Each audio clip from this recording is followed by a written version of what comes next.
بسم اللہ الرحمن الرحیم۔ کتاب ہے دستور السالکین لقرب رب العالمین، یعنی مجموعہ رسائل سلوک، مرتبہ حضرت مولانا محمد قمر الزمان صاحب الہ آبادی دامت برکاتہ۔ رسالہ ہے النصیحہ للمسترشدین، مؤلفہ امام ابو القاسم عبد الکریم قشیری نیشاپوری۔ سلوک و تصوف میں رسالہ قشیری مشہور ہے، نام تو اس کا رسالہ ہے وہ موٹی کتاب، جیسے امام شافعی رحمۃ اللہ علیہ کی کتاب ہے الرسالہ، ایک کتاب ہے الام، الرسالہ نام ہے وہ بہت موٹی کتاب۔ اب دلی تقاضا ہے کہ حضرت علامہ قشیری کے رسالہ قشیریہ کے آخر حصہ باب الوصیہ للمریدین سے، جو گویا خلاصہ طریق ہے، جس کا ترجمہ حضرت حکیم الامت مولانا اشرف علی تھانوی کی ایما پر حضرت خواجہ عزیز الحسن مجذوب و حضرت مسلم الامت مولانا شاہ وصی اللہ صاحب نے کیا ہے، جو 20 نصیحتوں پر مشتمل ہے، جن کو ہم نے معارف صوفیہ میں بعین ہی نقل کیا ہے۔ اس سے چند نصیحتیں حذف و اضافے کے ساتھ نقل کروں تاکہ اس کتاب کا جز بنانے کی سعادت نصیب ہو۔ نمبر 1، نصیحت۔ پہلا قدم مرید کا اس طریق میں صدق یعنی خلوص پر ہونا چاہیے۔ بقول حضرت مولانا فرید الدین عطار رحمہ اللہ، در ارادت باش صادق اے فرید، تا بیابی گنج عرفان را کلید، یعنی اے فرید ارادت میں سچے رہو تاکہ اللہ کی معرفت کی کنجی پا جاؤ۔ شیخ فرید الدین عطار بہت مشہور بزرگ گزرے ہیں، یہ عطار تھے اور نسخہ جات وغیرہ ملا کرتے تھے، دوائیں ملا کرتے تھے۔ ان حضرات کو شیشیاں وغیرہ اندر سے دھونے کی ضرورت پیش آتی ہے، برش ڈال کر کے بوتل میں اس کو دھویا جاتا ہے، صاف کیا جاتا ہے، ان کا کام تھا۔ ایک شخص آ کر کے فقیر کھڑا ہو گیا اور دیکھتا رہا، بہت دیر ہو گئی، تو انہوں نے کہا کیا دیکھ رہا ہے؟ تو کہنے لگا کہ میں یہ دیکھ رہا ہوں جس طرح اس بوتل میں یہ برش اٹک رہا ہے بار بار، اس طرح سے اٹک کر ضرور نکلے گی تمہاری۔ تو انہوں نے جھنجھلا کر کہا وہ تیری کیسے نکلے گی؟ اس نے کہا میری تو اس طرح نکلے گی۔ یہ کہہ کر انہیں کی دکان کے سامنے لیٹا اور زور سے پڑھا لا الہ الا اللہ محمد رسول اللہ، پھر اپنے کام میں لے کر آئے۔ وہ تو گزر گیا، چل یہاں سے جا، دیکھا تو جامع ہو چکا تھا کبھی۔ اس کے بعد ان کو بہت عبرت ہوئی اور پھر ایسے ہوئے کہ شیخ فرید الدین عطار کہلائے۔ ان کی کتاب پند نامہ عطار یعنی نصیحت نامہ، اس کو بہت نصیحتیں ہیں۔ نصیحت نمبر 2، اور جب مرید اپنا اعتقاد اللہ تعالیٰ کے ساتھ مستحکم کر لے پھر اس پر واجب ہے کہ بقدر ضرورت علم شریعت حاصل کرے، خواہ خود تحقیق کر کے خواہ علماء سے پوچھ کر کے، اتنا علم کہ اپنے فرض کو ادا کر سکے، اور فقہا کے فتوے مختلف ہوں تو احوط کو اختیار کرے جس میں سب سے زیادہ احتیاط ہو، اور ہمیشہ اختلاف سے بچنے کا قصد کرے۔ نمبر 3، اس کے بعد مرید کو لازم ہے کسی شیخ سے ادب حاصل کرے یعنی تہذیب اخلاق کرے، کیونکہ اگر اس کا کوئی استاذ نہ ہوگا تو وہ کبھی فلاح نہ پائے گا۔ بے رفیق ہر کے شد در راہ عشق، عمر بگذشتو نہ شد آگاہ عشق، یعنی بغیر ساتھی جو بھی راہ عشق میں چلا اس کی عمر ختم ہو گئی اور عشق الہی سے آگاہ نہ ہوا۔ نصیحت نمبر 4، پھر جب سلوک کا ارادہ کرے تو ان تمام مذکورہ امور کے بعد اس پر لازم ہے کہ اللہ سبحانہ کی جناب میں اپنے تمام گناہوں سے توبہ کرے اور ظاہری، باطنی، صغیرہ، کبیرہ سب گناہوں کو چھوڑے، اور سب سے اول اہل حقوق کو راضی کرنا ہے، ورنہ اس پر یہ طریق کچھ بھی نہ کھلے گا، اور سالکین کا یہی طریقہ ہے۔ نصیحت نمبر 5، پھر جب مال کے تعلق سے خارج ہو لے تو واجب ہے کہ جاہ سے بھی خارج ہو۔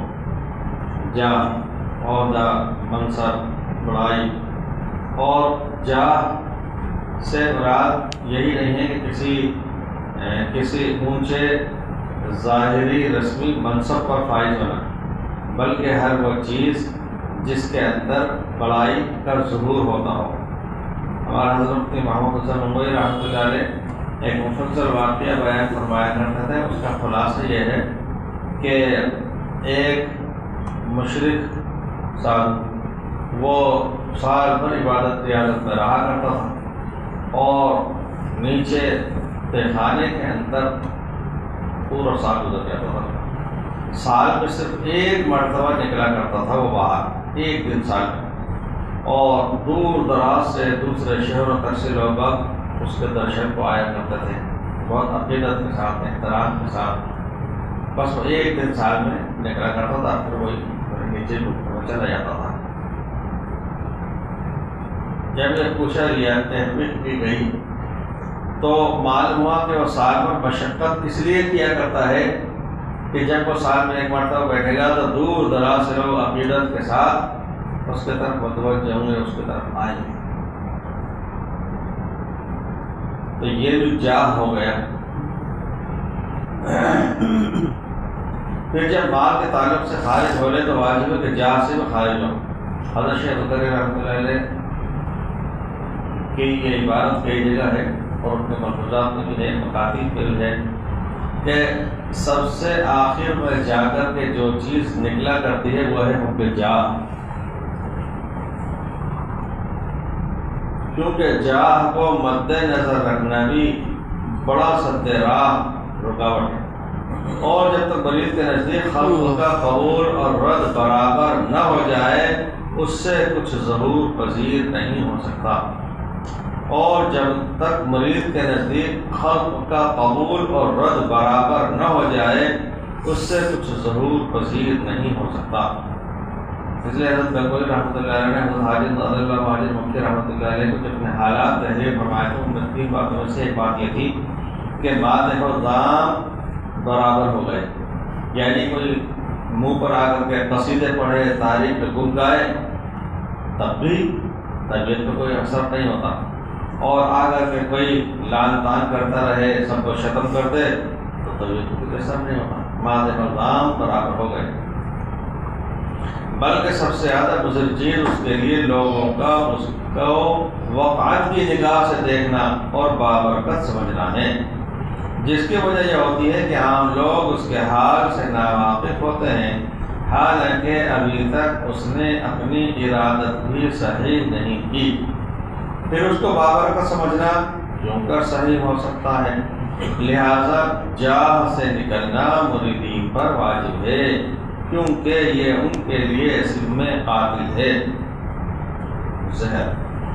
نصیحت نمبر 6، اور جو مرید ابتدا میں فقراء اور اصحاب طریق کے مجمع میں بیٹھے تو یہ اس کے لیے سخت مضر ہے، اور اگر کسی کو ایسا ابتلا پیش آ جائے تو اس کو یہ طریق اختیار کرنا چاہیے کہ شیوخ کا احترام کرے اور اصحاب کی خدمت کرے اور ان کی مخالفت کو ترک کرے، جس میں فقراء کی راحت ہو، اور یہ کوشش کرے کہ کسی شیخ کا دل اس سے متوحش نہ ہو۔ نصیحت نمبر 7، اور مریدین کے آداب میں سے ظاہری کثرت اوراد نہیں ہیں، بلکہ یہ جماعت اپنے کو خطرات سے خالی کرنے میں خطرات یعنی وہم، گمان، وسوسے، خیالات، یہ جماعتوں اپنے کو خطرات سے خالی کرنے میں اور اپنے اخلاق کا معالجہ کرنے میں اور اپنے قلوب سے غفلت کو دور کرنے میں مشغول رہتی ہیں، نہ کہ تکثیر اعمال خیر میں۔ اور جو چیز ان کے لیے لابدی ہے، لازمی، ضروری، وہ فرائض اور سنن مؤکدہ کی پابندی ہے۔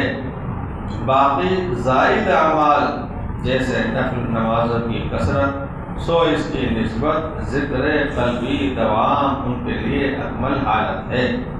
ہر وقت یاد الہی میں رہنا بہت ہی خاص نصیحت ہے۔ حضرت مسلم الامت مولانا شاہ وصی اللہ صاحب خاص طور سے اس کو سناتے تھے، اس لیے اسے غور سے پڑھیں۔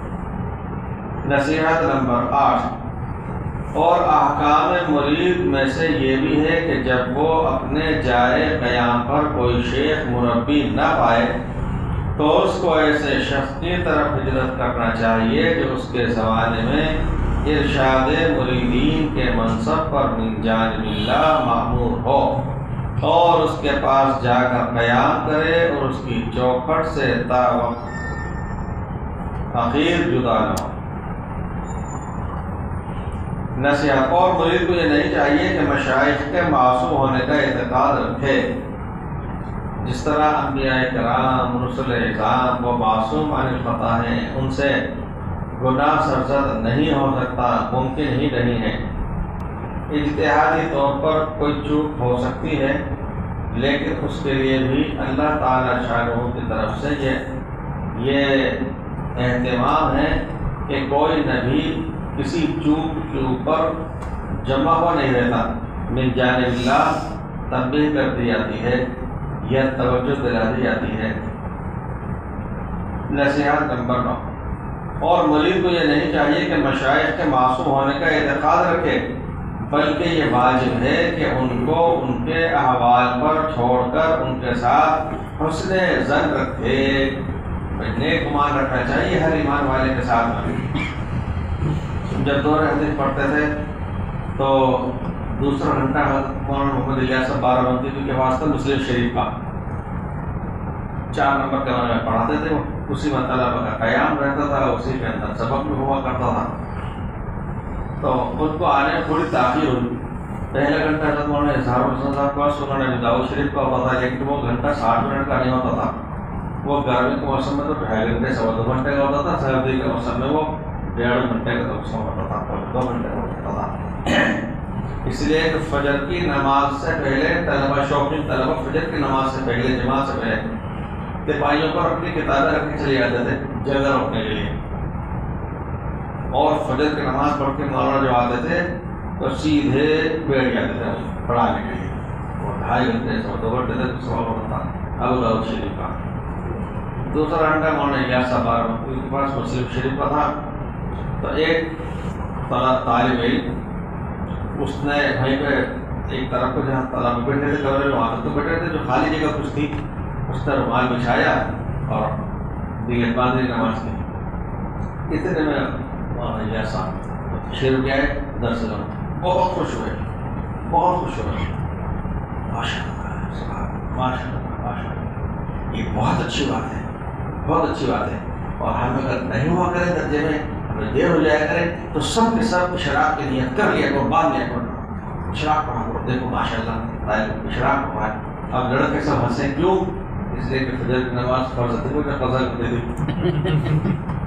لیکن اس بندہ خدا کی نیک نیت ہے، حسن ظن، کسی ایمان والے کے بارے میں ذہن میں یہ آ ہی نہیں سکتا کہ اس نے فرض نماز چھوڑی ہے۔ وہ تو یہ سمجھ رہے ہیں کہ قضا بھی اگر پڑھ رہا ہے تو کہ ماشاء اللہ نوافل کا احترام کر رہا ہے۔ تو جب ایک عام ایمان والے کے ساتھ بھی حسن ظن، نیک گمان بتلایا گیا ہے، تو بزرگوں کے ساتھ تو ظاہر ہے کہ بہت زیادہ حد تک اس کا خیال ہونا چاہیے۔ یعنی اگر احیاناً کبھی کبھار اگر احیاناً ان کا کوئی قول یا فعل حدود سے خارج معلوم ہو تو اتنی ہی بات پر ان سے تعلق قطع نہ کرے، تو اتنی ہی بات پر ان سے قطع تعلق نہ کرے، بشرط ہے کہ ایسے امور کی کثرت نہ ہو اور مریض کو ایسے امور کا حکم نہ دے ورنہ شائستگی کے ساتھ ان سے جدا ہو جائے۔ حضرت خواجہ بایزید بستامی رحمۃ اللہ علیہ کی تشریف آوری تھی بلخ میں، تشریف آنا تھا ان کا، تو جیسے اس دور کے اندر یہ معلوم ہو جاتا ہے کہ فلاں صاحب حج پہ سے آ رہے ہیں، تو لوگوں کو اندازہ رہتا ہے کہ فلائٹ ان کو یہاں اتنے بجے پہنچے گی تو اپنے استقبال کے لیے پہنچ جاتے ہیں۔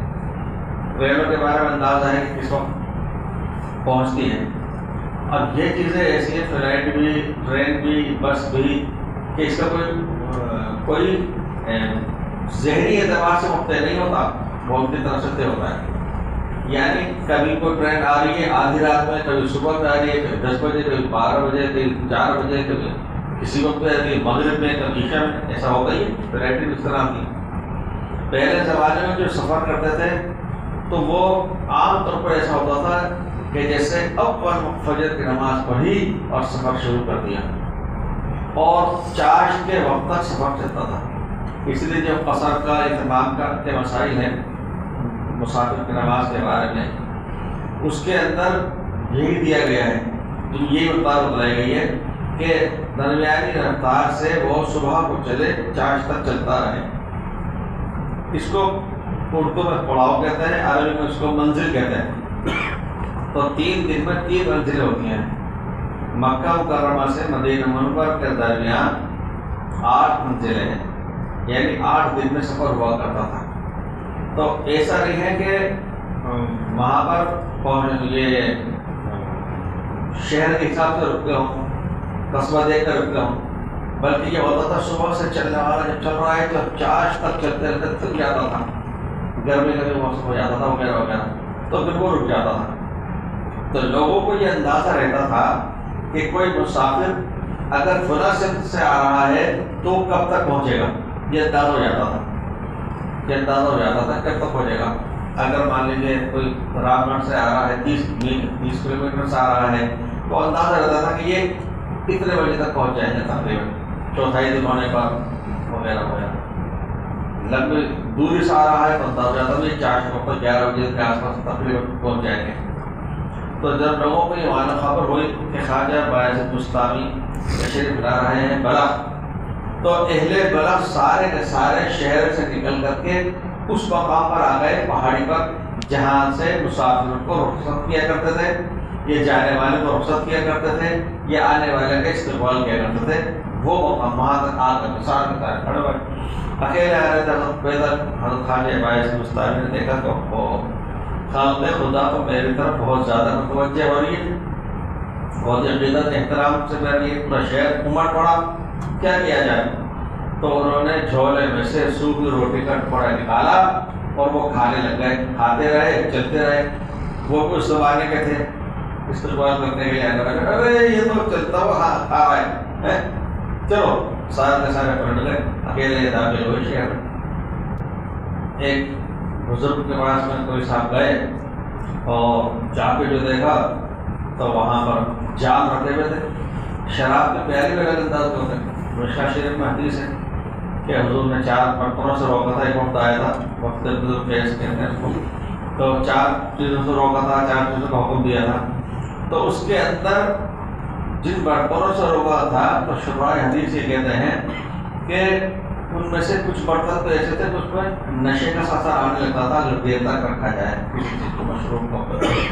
کچھ ایسے تھے کہ ان کی ساخت اس طرح کی تھی بناوٹ کہ اس کو عام طور پر شراب پینے کے کام میں لیتے تھے، یعنی پانی پینے کے لیے الگ ہے، چائے کے لیے تو کپ وغیرہ ہوتے ہیں، دودھ کے لیے اور پانی پینے کے لیے عام طور پہ گلاس ہوا کرتے ہیں یا کٹورے ہوا کرتے ہیں۔ آج کے دور میں بھی شراب کے جام چھلکانے کے لیے وہ الگ ہی انداز ہوتے ہیں، لمبی سی ڈنڈی ہوتی ہے، چھوٹا سا بنا ہوتا ہے، جیسے آئس کریم کے بھی برتن ہوتے ہیں اس طرح کے۔ تو شراب جام رکھے ہوئے تھے اور شراب پی ہوئی تھی۔ اب یہ جگہ یہ جو دیکھا تو واپس کھلا دیا، فاصل کو بجے رہے تھے شرابی۔ در حقیقت اچھا ایک ساتھ بیٹھے رہ گئے، ان سے کہا بھائی سب چلے گا، تم لوگ نہیں آ رہا یہ دیکھنے کے بعد؟ تو اس نے 2 باتیں میں ایک بات یہ کہی تھی، حضرت میں اپنی اصلاح کے لیے حاضر ہوا ہوں، آپ کی اصلاح کرنے نہیں آیا۔ دوسری بات یہ کہی کہ میں یہ کیوں سمجھوں کہ یہ شرابی ہے، فرمایا حقیقت یہ ہے شراب نہیں ہے، مشروب ہے۔ بھیڑ زیادہ ہی ہو رہی تھی، میں نے کہا ذرا دیکھ تو لو صادقین کتنے ہیں ان میں سے، کہ ویسے حقیقت ایک ہی رہ گئے، باقی سب چل گئے۔ ایک بزرگ ان کی طرف رجوع عام بہت زیادہ تھا، عوام خواص اللہ سب کا۔ تو بہرحال آپ نے دیکھا ہوگا حضرت مفتی محمد حسن گنگوئی رحمۃ اللہ علیہ کا جو کمرہ مظاہر العلوم میں جو مولانا شاہد صاحب کے پاس آ گیا تھا بعد میں، اس کے اوپر حضرت یونس صاحب کا کمرہ بنا دیا گیا تھا۔ وہ لمبا سارا ہے کمرہ، تو کیا کہا جائے گھال ہے، لیکن کتابیں اتنی زیادہ الماریاں رکھی ہوئی ہیں کہ وہ کمرے لگنے لگتا تھا، بڑا سارا حال ہے۔ اور اخیر میں جا کر کے خلوت گاہ، ایک کمرہ جس میں وہ آرام کر سکتے اور اٹھنے کے غسل خانہ وغیرہ اس طرح کا بنا ہے۔ تو ان بزرگ کے یہاں اس طرح کا تھا حال، اور آخر میں جا کے پھر ایک کمرہ جس میں آرام کر سکتے ہیں وغیرہ ہوگا۔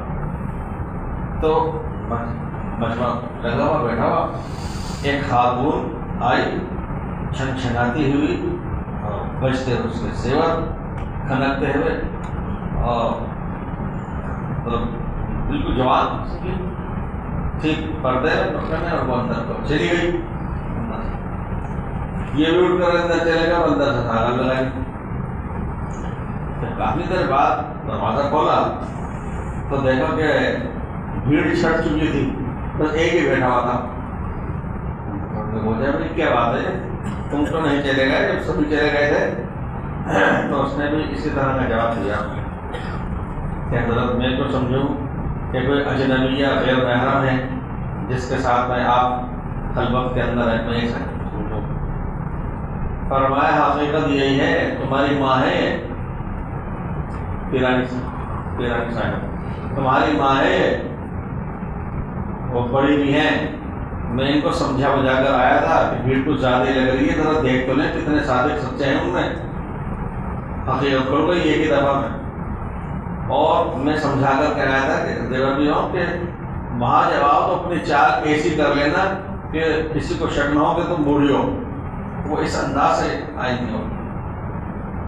تو یہ بتا رہے کہ اگر احیانا ان کا کوئی قول یا فعل حدود سے خارج معلوم ہو تو اتنی ہی بات پر ان سے تعلق قطع نہ کرے، بشرط کہ ایسے امور کی کثرت نہ ہو اور مرید کو ایسے امور کا حکم نہ دے، ورنہ شائستگی کے ساتھ ان سے جدا ہو جائے۔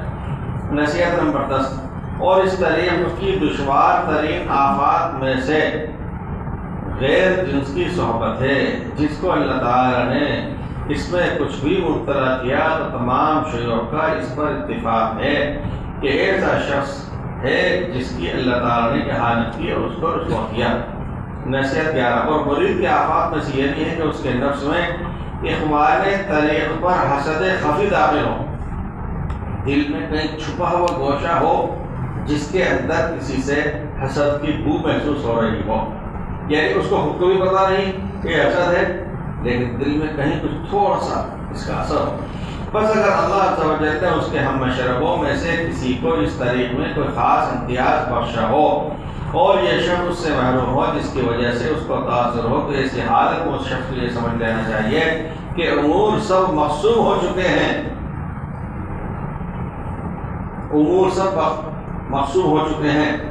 مطلب یہ ہے کہ اگر کوئی مقرر ہے، کوئی زیادہ قریب ہے، کوئی اونچے مرتبے پر ہے، تو یہ یہاں کا مسئلہ نہیں ہے، یہ اوپر سے عرش اللہ کے وہاں سے فیصلے اتر چکے ہیں۔ اللہ جل شانہ کی طرف سے ہر ایک کو حصے دے دیے گئے، کس سے حسد کروں، اس کو دیا تو اس کو اللہ نے دیا ہے، میں کس سے حسد، تقسیم سب اللہ کی جانب سے ہے۔ جب اس چیز کا استحصال ہوگا تو اپنا آپ چیزیں ختم ہو جائیں گی۔ نصیحت نمبر 12، اور مریدین کے آداب میں سے یہ ہے کہ صدارت کے در پہ نہ ہوں، اور نہ اس بات کے کہ ان کا کوئی شاگرد اور مرید ہو، کیونکہ مرید جب بشریت کے فنا ہونے کے قبل اور آفات مرید کے زائل ہونے سے بیشتر پہلے مراد ہو جائے تو وہ حقیقت سے محجوب ہے، اس کا مشورہ اور تعلیم کسی کو نافع نہ ہوگا۔ میں نے کئی دفعہ سنا ہے کہ گنگوئی رحمۃ اللہ علیہ کے یہاں ایک دیہاتی آیا، اچھا ان حضرات کے یہاں عام طور پر ایسا تھا کہ فوراً بیعت نہیں فرماتے تھے، بہت دوسرے مشورے بھی دے دیا کرتے تھے، دوسرے حضرات کے نام سے بھی فرما دیا کرتے تھے، استخارے کے لیے بھی کہہ دیا کرتے تھے۔ حضرت تھانوی کے یہاں تو اصول تھے کہ میرے اتنے مواعظ پڑھنا ہوں گے، اتنی ملاقات کرنا ہوں گی، اتنے خطوط مجھے لکھنا ہوں گے، اور اس کے بعد تب جا کر کے پیش ہوا کرتے تھے اصول تیز. تو لیکن دیہاتی اور ظاہر پر اس طرح کے آتے تھے تو ان پر کوئی امتحان نہیں ہوتا تھا, وہ پہلی دفعہ میں بیت کر لے جاتے تھے کہ ان کو کیا کہنا. تو ایک دیہاتی آیا, بیت ہوا, بیٹھ کے پھر وہ تو جانے کا نام نہیں لے, جانے کا ہی نام نہیں لے. اب مجلس ختم ہو رہی ہے, وہ جانے کا نام نہیں لے. حضرت نے فرمایا کیا بات ہے, کیسے بیٹھے رہے گا بتائیے. اجی حضرت جی مجھے بھی کوئی سجرا بجرا دے دیا ہوتا, شجرا ملفوظات بن گئے, حضرت مجھے بھی کوئی سجرا بجرا دے دیا ہوتا تو حضرت نے فرمایا کہ کیا کرے گا, کہ میں بھی تمہاری طرح مرید بنا لیا کروں, ابھی ہوا ہی ہے بنا لیا کروں. تو مرید رہے, مراد بننے کا شوق نہ ہو. اگر وہ جو آفات ہو سکتی ہیں اس کے حق میں, ان کے فنا ہونے سے پہلے اور اصلاح مکمل ہونے سے پہلے اگر وہ مشورہ دینے اور تعلیم کرنے میں لگے گا تو اس کے مشورے اور تعلیم سے فائدہ نہیں ہو پائے گا. نصیحت نمبر 13, اور اس طریق کی بنیاد اور مدار آداب شریعت کی حفاظت پر ہے, اور ہاتھ کو حرام و مشتبہ کی طرف بڑھنے سے محفوظ رکھنے پر, اور حواس کو ممنوعات شرعیہ سے بچانے پر, اور انفاس کو غفلتوں سے ہٹا کر, ایک سانس, اور انفاس کو غفلتوں سے ہٹا کر اللہ تعالی کے ساتھ وابستہ کرنے پر, اور اس پر کہ ایک ادنا دل کو جس میں شبہ ہو, ضرورتوں کے وقت بھی حلال نہ سمجھے, اور عدم اضطرار اور راحتوں کے وقت کا تو ذکر ہی کیا ہے. اور مرید کی شان سے یہ ہے کہ ترک شہوات میں مجاہدہ دائمی کرے, اپنے چونچلے چھوڑنے میں, کیونکہ جس شخص نے اپنی شہوت کی موافقت کی, اپنی صفوت کی یا بزرگی برگزیدگی کو معلوم کیا, اور سب سے بدتر خصلت مرید کی یہ ہے کہ جس شہوت کو اللہ تعالیٰ کے واسطے چھوڑ چکا ہو پھر اسی کی طرف رجوع ہو جائے. سبحان اللہ.